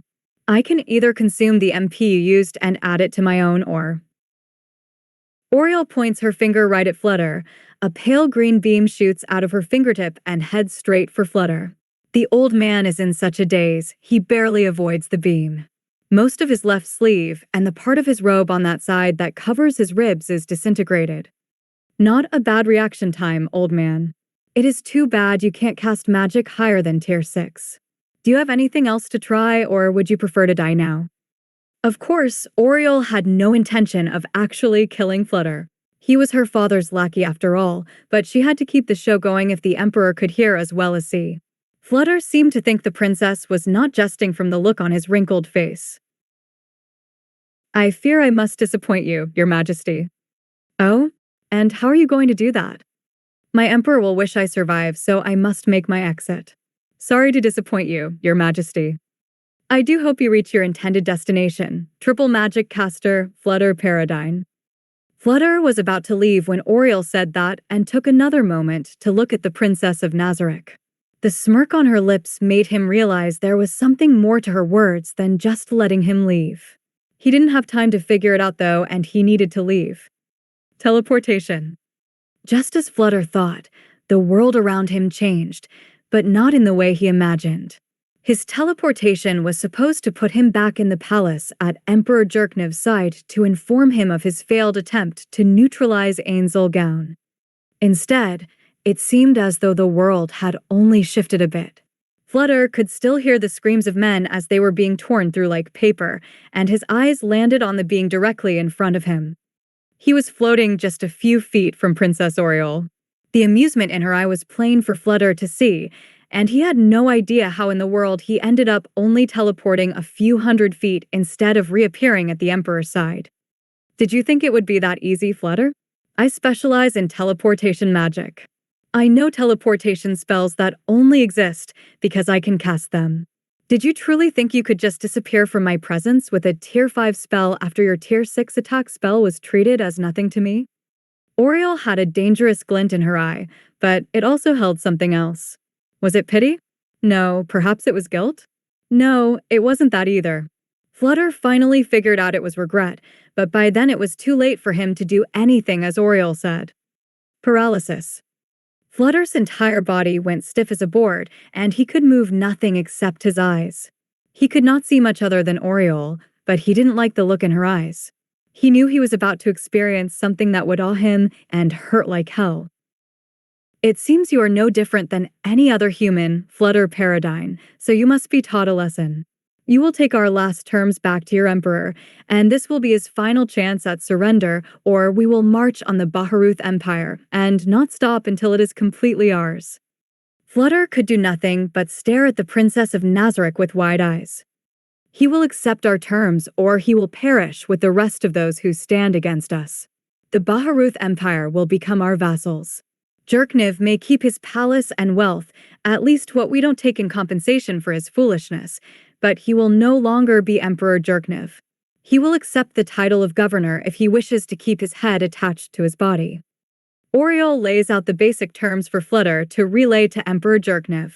Those are the ones that really matter. The others can be worked out when he accepts. No need to waste too much breath if they were just going to have to march through the Empire and kill the Emperor anyway. I do hope you can remember that, Flutter. It may be hard though once you have received your lesson. What LL lesson? Flutter has no idea how he managed to get out those words. It felt like he had just run up a mountain with the amount of energy he expended to ask that question. He was pretty sure his fear had somehow overridden the spell for a brief moment. The only lesson humans seem to understand. Pain. Rack. Every nerve in Flutter's body shot off simultaneously as he experienced a pain unlike any he thought possible. It felt as though someone had set his skin on fire and someone was methodically punching him all over his body.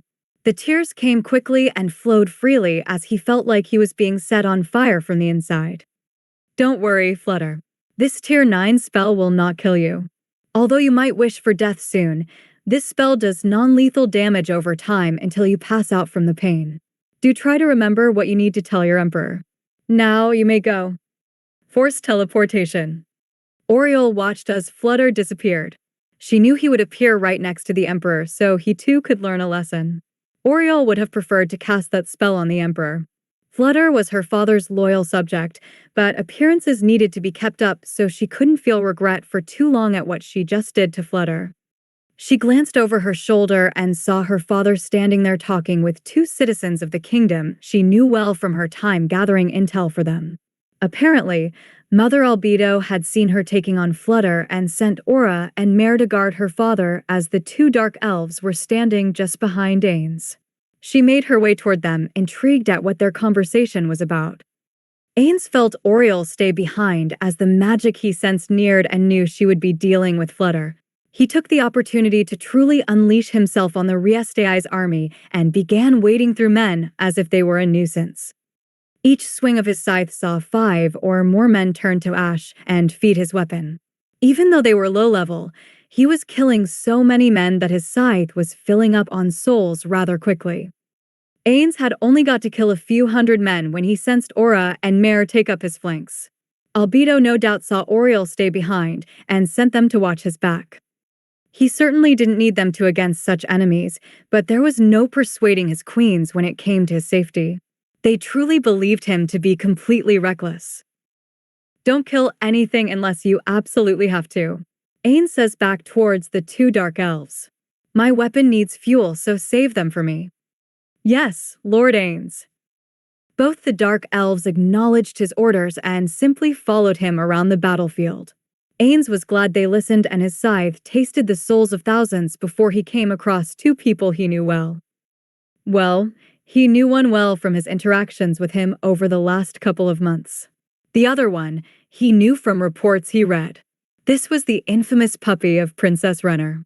He remembers briefly seeing him when they had the incident in the kingdom. He was still puzzled as to why the princess favored this boy so much. If there was one word to describe Climb, it was average. Average looks, average strength, average skill. Everything about him was just average. Ainz may not have any interest in the princess, but she was certainly good-looking. She couldn't match the beauty of those from Nazarick, but in his estimation, only Holy Queen Kalka and Lockuse would be in her league from this world. The Queen of the Draconic Kingdom would probably be in there too if she didn't always appear as a little girl to appease some perverted, lolicon adventurer who seemed to be her best defense. She was rather attractive in her older form. Trying to figure out what the princess saw in this puppy would be like putting together a 1,000-piece puzzle while missing 100 pieces. There was no reason to dwell on it, though. It was time to talk to the warrior Captain Gazef Stronov. It is good to see you again, warrior captain. Unfortunately, it is under these circumstances, but they couldn't be helped. Your king is too weak and unwise to simply submit to my generous request. Master Gown, I could essay dash. That is exalted King Ainzel Gown, you filthy human. It seemed Aura took exception to the warrior captain calling his lord master. It is all right, Aura. We can forgive the warrior captain his slip-up. We are in the middle of a battle, so formality might be forgotten for a brief time. I apologize, Your Majesty. So, warrior captain, why have you sought me out on this battlefield and not fled with your king to safety? My king is not fleeing. I am her dash. We have a fairly good relationship, warrior captain. Let's not taint it by lying. Do you think that the path of escape opened in our army because they lost discipline? Our army answers to my will. I opened that path for your king to flee, so he may survive to accept my new terms. Ainz was going to continue and tell Gazef his terms, but the warrior captain jumped in. I challenge you to a duel, exalted King Ainzel Gown. Ainz looks at the warrior captain, then to his dark elf subordinates, then to Oriel, and finally back at Gazef. The man seemed genuine in his challenge. Ainz could only do one thing: laugh, hard and loud. Ha ha ha ha ha. Surely you jest, warrior captain. It is no jest, your majesty. I see the enemy king in front of me. I know I owe you and your queens for saving my life, but I must do my duty to my king and country. Is it your duty to die for a weak and pathetic king? It is my duty to fight the enemies of my king and country. I do not plan to die, your majesty. Lord Ainz, please allow me to dispose of this annoying insect. It seemed Aura was eager to duel the warrior captain, but Ainz really had no interest in anyone dueling him. He did like the warrior captain. He was one of the few good men in the kingdom, and it would be a shame for him to die. Ainz didn't want to fight him, though, for a much more basic reason. It was no fun to duel if you couldn't lose. There would be no point, and Gazef had no weapon that could hurt Ainz. I admire your courage, warrior captain, but dueling me would be pointless. You may not plan on losing, but it isn't even possible for you to win. How would that be any fun or fair? I wield the treasures of the Riestei's kingdom. Gazef makes a point to draw razor edge and point it at Ainz. Defeat of any foe is possible with their power behind me. This time it wasn't Ainz who laughed, it was everyone present from Nazarick. Aura, Mare, Oriel, and Ainz all chuckled at the warrior captain's statement. Treasures of the Riestei's kingdom to him, but to those from Nazarick. What you consider a national treasure, we see as trash items. It is true that your sword may possibly be able to harm one of my subordinates, but you stand no chance against my armor. I spent years crafting and enchanting this armor, and your national treasure could never hope to penetrate it. You'll actually just end up dying while I stand here and watch you kill yourself if you attack me. The amusement in his tone was gone by the end, and it was intentional. He wanted to tell the warrior captain exactly what would happen if he decided not to stand down and run back to his king. Razor Edge is capable of cutting through anything. I think I will take my chances unless you are afraid to duel me, your majesty. That was the wrong thing to say, and not just because Ainz was no longer joking from the look on his face. Both dark elves and the girl Gazef knew to be Princess Oriel let off so much killing intent toward him that Climb fell to his knees, and Gazef was close to being forced into the same position. When Ainz's voice cut through the air, the oppressive force ceased in an instant. Oriel, Aura, Mare, that is enough. Ainz glances at the three until their killing intent disappears, and he turns back to Gazef. I do like you, warrior captain, and you seem to think that because I do, I won't kill you. I gave you an out because I respect you, but you have tried my patience. You want a duel? I accept. Everyone takes a step back from the two combatants as they both get into position. Ainz decided to stay in place and let the warrior captain set the distance. He wasn't surprised when the man only went about 10 feet away. At least he was somewhat smart. You certainly shouldn't give a magic caster too much space in a duel. Not that Ainz was your typical magic caster. How far away the warrior captain was would not change the outcome of this duel. Are you ready, warrior captain? I am, your majesty, but it seems you are not. Gazef points out that he isn't in a combat stance. He is just standing there, leaning on his scythe, looking bored. Not the position you should be in when about to duel someone. I am. You. He points toward Climb. Ring a bell or something. That will signal the start of the duel. Climb is shaking in pure terror as he reaches into his pouch and pulls out the 3 bells Gagarin gave to him. He was surprised he didn't accidentally chime one of the bells early. He was shaking so badly. Climb looked at Gazef, and he nodded he was ready. Climb looked at Ainz and just got a bored expression directed back to him. He took that to mean they were ready, and he shook his arm. Ding, ding, ding. Gazef drops low when he hears the bells chime over the battlefield and begins to activate some of his martial arts.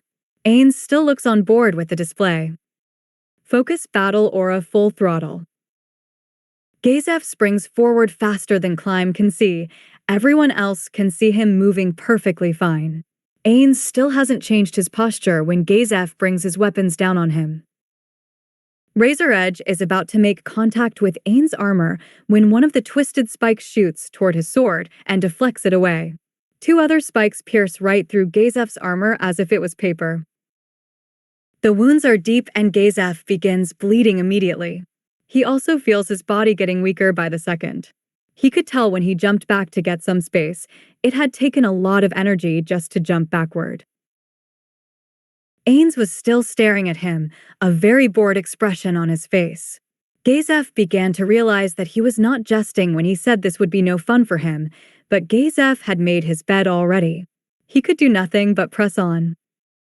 Sense, weakness, possibility, sense. After Gazef used his martial arts, his eyes went wide. According to his martial arts, Ainz Olgaun had no weaknesses, and he had a 0% chance of defeating him. He did the only thing he could. Body strengthening flow acceleration pace of wind. Gazef sprung forward again even faster and brought his weapon down to the other side of Ainz. The same thing happened again. One of his spikes deflected Gazef's attack, and this time, 3 spikes pierced his armor. Gazef felt very weak after that round as he jumped back. He was struggling to even stand after wasting the energy to jump back. He was starting to bleed pretty badly as well from the 5 wounds he received. He looked himself over and realized that his wounds were starting to fester already. They were only seconds old, and it looks like they were spreading all over his body already. He watched in awe as he saw his wounds stop festering, and he heard an angelic voice ring over the battlefield much closer than he was expecting. Greater restoration. Gazef looks up to see exalted Queen Taylar Olgaun standing off to the side near her daughter and the Dark Elves. He knew he saw her fighting the Empire's troops, and when he looks past her, he realizes why she is here. The Imperial army, or what is left of it, is retreating as fast as they possibly can. He sees the same gap Ainz Olgaun left for his king and his army fighting the Empire. Gazef is glad he at least knew his king would survive even if he made the wrong decision in dueling Ainz Olgaun. You must see now it is pointless, warrior captain. I will not heal your plague again if you are foolish enough to attack my husband. Run back to your king and take our terms if you wish to live. Taylar's voice was as clear to Gazef as if she was standing next to him, but knowing that his king was safe was good enough for him to go out as the warrior captain he was. He did not answer the queen, he simply got back in his stance and activated every martial art his body could handle. Mental enhancement, body strengthening, focus, battle aura, full throttle. Gazef dashes towards Ainz Olgaun once more, but his martial arts were not finished yet. When he closed half the distance, he activated his most powerful martial arts attack. 6-fold slash. Silent. Time stop. Ainz waves his hand and time stands still. He casually starts strolling towards the warrior captain. This was truly the most boring duel he had ever taken part in. He wasn't even paying attention to it. The conversation he was having with Oriel over message was much more interesting than anything the warrior captain could do to him. Once he had relayed his message and Oriel had carried out her instructions though, he tried paying attention to the duel but got too bored. He appreciated the warrior captain's courage, but he should have listened to Taylar. Touch of death. Ainz activates his special ability as he closes in on the warrior captain. Luckily, he could still touch Gazef with this activated and not use it until the time stop ended. He wrapped his hand around the warrior captain's throat, and just a moment later, the time stop ended. Everyone witnessed Ainz appeared right in front of Gazef, holding him off the ground by his throat. Clyme was speechless and wondered how this terrifying being had moved so quickly. Taylar, Aura, Mare, and Oriel all saw what Ainz did. None of them could be affected by time stop. Even the Pleiades had countermeasures for such an attack. It just showed once again how underpowered this world's national treasures were. He wouldn't equip a single piece of gear Gazef was wearing on any of the Pleiades. Even the Swords of Darkness and Lena's new gear was just as powerful as the warrior captains, and they were given trash items for their gear. Touch of death. Ainz activates his ability and Gazef goes limp in his hand. He was holding up this grown man in full armor off the ground as if he was a child. This more than anything showed the difference in the power between Nazarick and the countries of this world. As Gazef stared into the eyes of Ainz, he saw two emotions behind his eyes: boredom and redemption. The first was obvious from the beginning, but the latter seemed to be directed at Gazef somehow. Ainz realized he truly did have a soft spot for this human. He would have wiped him from existence by now if he didn't. I told you I did not wish to kill you, and against my better judgment even after what you did. I'm going to give you another chance to live. I'm sure your king had once deserved your blind loyalty, but that time has passed, Gazef Stronov. You may still serve your kingdom proudly, though, if you make the right choices. Ainz looked over at Taylar and saw her nod his head at his silent question, so he continued. Tell your king that in 1 week, the gates of Irantil will be opened for us for its surrender. After we have established ourselves in Irantil, we will come to the capital of the Riestei's kingdom, accept your vassalization, and choose a new regent. He will also compensate us for the time we had to waste on this pointless war. If he agrees to these terms, we will stand down and your country shall prosper. If he still will not submit, I will unleash my subordinates on your kingdom until nothing stands in opposition to us. Now you may go. Ainz moves his arm to his side with Gazef still held by the throat. He was manhandling the warrior captain as if he weighed nothing. He quickly threw his arm forward, arcing upward, and released the warrior captain from his grip. Gazef could do nothing but fly through the air, limp, as Ainz tossed him away from him like a child. The warrior captain sailed through the air much farther than he ever thought a person could be thrown. He landed with a thud as his paralyzed body finally started to have its feeling return. When he finally was able to stand, he looked around and saw Climb running toward him.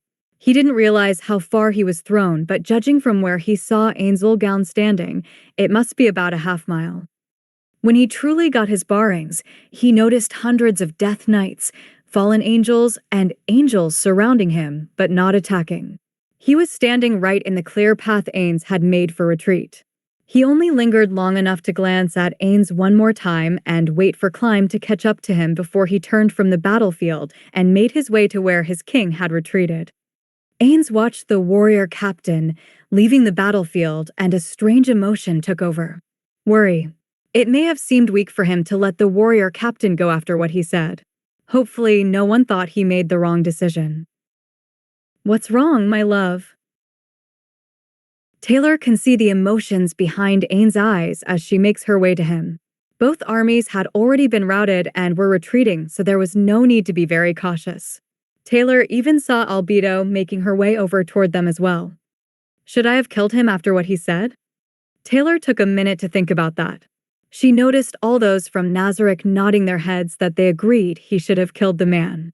She didn't share that sentiment. You did the right thing, Ainz. Gazef was blindly loyal to his king for what he did for Gazef. It is much like how those of Nazarick feel about us, but Taylar gets his attention on her. If he tries anything again, you end him without hesitation. This is his second chance. He doesn't get a third. Ainz just nods his head in agreement at Taylar's words. Oriel, how did our other operation go? It was splendid, father. You should have seen the look on her face when I whispered her real name before forcing all those memories into her mind. Oriel looks positively ecstatic. She should be having nightmares of this day for the next couple decades at least. Good job, Oriel.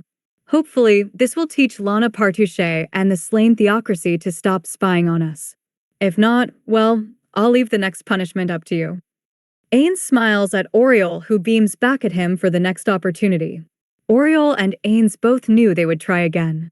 They didn't tell the poor 1,000-mile astrologer who they were when Oriel was messing with her. They just let her assume since she was watching the battlefield. He turns to see Albedo and the rest of Nazarick making it to their group. Now that this was done with, it was time to return to Nazarick and prepare for the takeover of Irantil. They also needed to make a pit stop in Karn to take care of some things. The next week would be busy. That's it for today. Remember to show your support to the creator of this story if you enjoyed it. If you would like more parts of the story to be uploaded, leave a comment and subscribe to get notified when the story continues. Bye-bye for now. And I hope that you all have a wonderful rest of your day.